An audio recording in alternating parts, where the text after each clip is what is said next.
Il faut qu'on explique aux gens l'alliance du mariage. D'abord, première chose, il faut savoir que le mariage est une alliance à vie.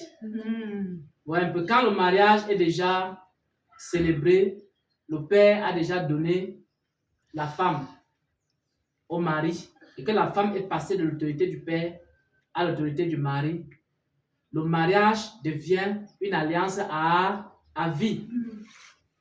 C'est pour ça que aussi longtemps que ton mari est vivant, ou alors ta femme est vivante, tu ne peux pas te remarier. Pourquoi? Parce que c'est pour ça que c'est lorsque l'un des conjoints meurt que l'autre peut se remarier. Maintenant, il y a donc deux situations. Il y a plusieurs situations avec des nuances même. Mais les deux principales situations qu'on retrouve sont les suivantes. La première situation, c'est que les deux personnes se sont mariées. Et maintenant, l'une des personnes a rencontré le Seigneur alors que le lien était déjà là, alors qu'ils étaient mariés. Si par exemple, je me suis marié avec une femme, je suis païen ou bien je suis non-croyant, elle aussi, elle est non-croyante. Et puis, un jour, moi, je donne ma vie à Christ, mais ma femme ne donne pas sa vie à Christ. La Bible recommande de ne pas se séparer. Donc, je ne peux pas dire que parce que j'ai donné ma vie à Jésus, je dois chasser ma femme parce que nous sommes déjà mariés. Ça, c'est le cas où la foi chrétienne vient prouver que vous êtes déjà mariés. Maintenant, la deuxième situation, c'est la situation où les deux personnes sont encore célibataires. Si les deux personnes sont célibataires, il est interdit à un chrétien d'aller épouser une non-croyante. Pourquoi? Parce que la Bible dit que ce soit dans le Seigneur. Un chrétien se marie dans le Seigneur. C'est-à-dire que si tu es par exemple célibataire maintenant et que tu dois te marier, tu es obligé de te marier dans le Seigneur. C'est une obligation. Si tu te maries hors du Seigneur, tu as péché. C'est écrit, l'apôtre Paul a parlé de ça dans 1 Corinthiens 7. Vous allez voir tout ce que l'apôtre Paul a déclaré. C'est pour ça que quand le Seigneur dit à travers Paul que si tu maries, si tu sauveras ta femme, ou si tu femme, si tu sauveras ton mari, c'est parce que dans cette situation-là, il recommande à ne pas se séparer quand ils sont déjà mariés. Pourquoi? Parce que Dieu est un Dieu juste. Amen. Maintenant, la femme, elle peut dire, moi, je ne peux pas vivre avec un chrétien, puisque mon mari a donné sa vie à Jésus, je ne peux pas vivre avec lui. Elle décide de partir. À ce moment-là, tu ne peux pas la retenir, tu la laisses partir. C'est pour ça que si le mariage te trouve, ou alors si la foi te trouve déjà dans le mariage, et que ton conjoint décide de partir, tu ne peux pas le retenir. Parce que lui, il a dit, moi, je ne peux pas vivre avec un chrétien. Le Seigneur est juste. La personne va donc partir. Maintenant, si toi, tu n'es pas encore marié, c'est une obligation pour toi d'épouser un chrétien. Tu ne peux pas épouser un non-croyant. Si tu épouses un non-croyant, tu as commis une faute. C'est une erreur. C'est un péché même. C'est vrai même parce que même dans l'Ancien Testament, on disait tantôt qu'il n'était pas permis. Dieu avait même recommandé de ne pas épouser les Cananéites. Voilà. Oui, dans le peuple étranger. De peur de mélanger avec... c'est vrai. Ce sont ces femmes étrangères qui ont détourné le cœur de Salomon. Et ce sont ces femmes étrangères-là qui ont détourné également Akab. Parce qu'Akab a épousé une femme étrangère qui était une reine de l'empire de Tyr et Sidon. Et cette reine-là qui adorait les divinités étrangères et les sirènes des eaux. Cette femme-là, c'est elle qui était avec Akab. Pourquoi? Parce que Tyr et Sidon, c'était un empire commercial qui avait des relations avec Israël. Et comme ils avaient des relations avec Israël, c'est comme ça donc que Akab a connu le roi de Tyr. Et le roi de Tyr a donc donné sa fille en mariage. Et cette fille-là, elle s'appelle donc Jézabel. Jézabel, quand elle part s'installer avec Akab, Jézabel commence donc à enseigner à Akab comment on adore les Baals et les Astartes. Akab aussi introduit donc cela en Israël. Et c'est comme ça qu'on a vu que Israël est devenu un peuple rempli d'idoles, des hauts lieux. Et Dieu s'est donc séparé du peuple d'Israël. Il a commencé à menacer. C'est là où il y a eu le revers du mont Carmel avec Élie. Parce qu'on persécutait maintenant les prophètes de Dieu. Vous voyez un peu? Parce que lorsque la femme étrangère entre dans ta vie, ou alors elle entre dans l'église, Les gens peuvent se dire que c'est rien du tout. C'est bon. Mais quand elle va entrer avec l'esprit. Quand elle va entrer avec les divinités étrangères. Et maintenant, il y aura plusieurs esprits dans l'église. Il y aura maintenant une confrontation avec les prophètes de Dieu, les prophètes de Baal. Et là maintenant, quand on dit ainsi par l'Éternel, ici, il y a un autre ainsi par l'Éternel qui contredit, etc. Parce que si nous laissons la femme étrangère entrer parmi nous, ou l'homme étranger entrer parmi nous, il va venir aussi avec son Dieu. Et il nous pervertit même. Voilà. Pervertit nos pensées. Et c'est comme ça qu'on va commencer à initier les gens. Quand il finit de parler ici, la femme étrangère va vous tirer au quartier.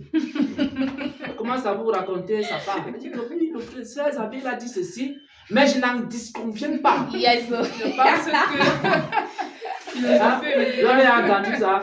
Non, je suis d'accord. Je suis d'accord, mais je n'en disconviens pas. Parce qu'il faut savoir que dès qu'elle a commencé comme ça, c'est fini. Dès que tu mets tes oreilles là-dedans, là, c'est ce qui va arriver à Ève là qui va t'arriver.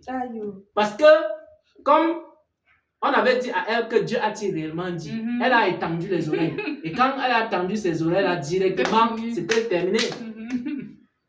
Donc, il n'est pas bien. C'est pour ça que, même dans l'église primitive, on ne permettait pas que Ananias et Saphira entrent dans l'église.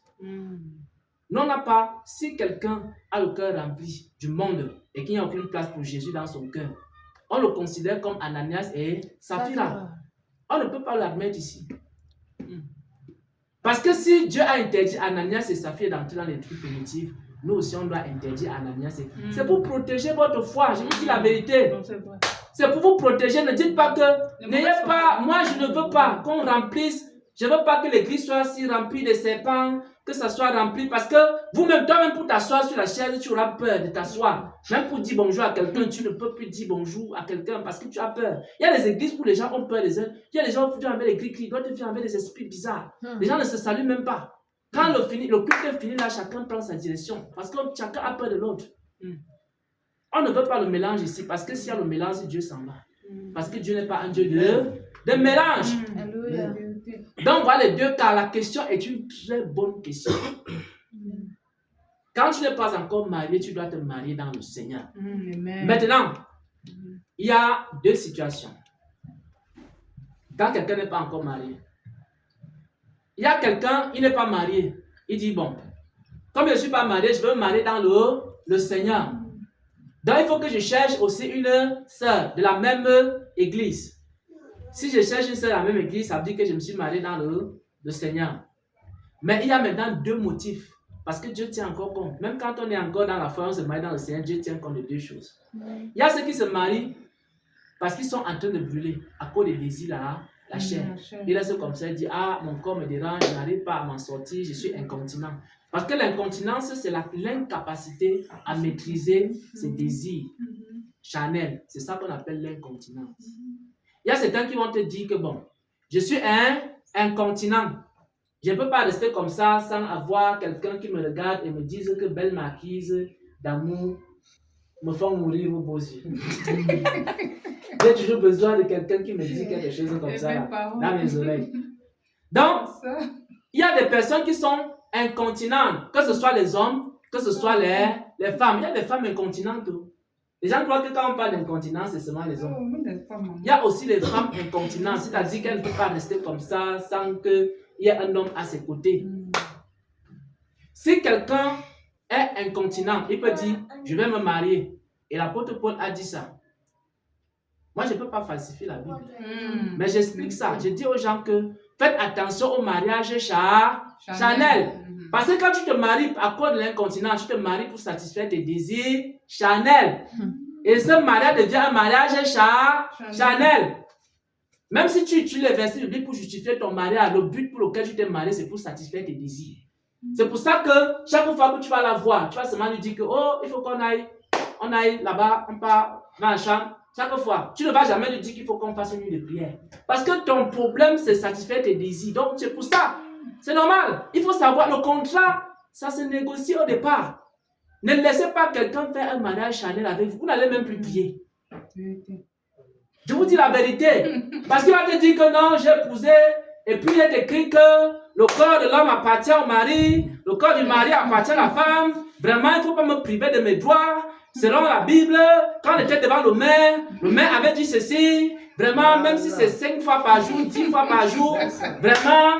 Donc tout ça, c'est que toi, tu t'es marié, ta part de mariage là, c'est pour satisfaire les désirs de la chair. Et ce mariage-là, c'est un mariage charnel. Donc, quand vous vous mariez, ne laissez pas un homme vous emporter dans un mariage charnel. Vous allez souffrir. Non, là, c'est clair. Parce que quand tu auras le premier enfant, le deuxième, pendant que le premier est dans le ventre. Ouais, un peu. Peut-être quand le premier entre, tu es en train d'allaiter comme ça, le deuxième est dans le ventre. Et quand tu accouches déjà le troisième en train d'arriver. Donc tu deviens, je ne sais pas, on appelle ça les castors, ou bien il y a des animaux qui sont bizarres comme ça. Tout le temps, ils sont en train de... Donc, ils ne savent même pas qu'il y a des saisons dans chaque chose. Donc tu vas aligner comme ça là. Et tout le temps, tu seras en train d'aller verser le sang à l'hôpital. Chaque année, il faut partir, chaque année. Oui, ma mère avait eu 15 enfants. Mais avec toi, je vais faire 18. Donc, tout le temps, c'est enfant, il faut accoucher, il faut faire ceci, l'hôpital, et ceci. Et tu vois même la femme, elle se trouve avec des enfants là, elle n'arrive même plus à prier, et tout ça là. Donc, toute votre vie, c'est ça, c'est toutes ces choses-là, frère. Il faut faire un mariage spirituel pour la gloire de Dieu. Amen. Pour que à la fin, je vous dis la vérité, je vous dis même ici là, tu vas voir un frère incontinent qui va venir te voir. Il va te dire, je vais t'épouser. Il faut chercher à savoir quelle est la motivation de son cœur. Sinon, tu vas aller souffrir.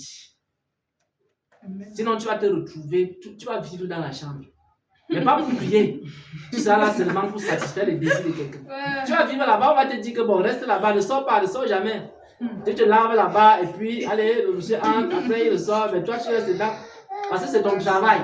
Ce mariage-là, ça existe bibliquement. Le Seigneur a dit ça. Si quelqu'un ne peut pas se contenir et qu'il est en train de brûler, il fait quoi? Il se marie. Paul a dit ça. Mais Paul sait pourquoi il a dit ça. C'est parce que les Corinthiens les étaient têtus. Ils allaient commencer à dire à Paul que bon, voilà. Mais Paul a dit que si vous brûlez, mariez-vous donc.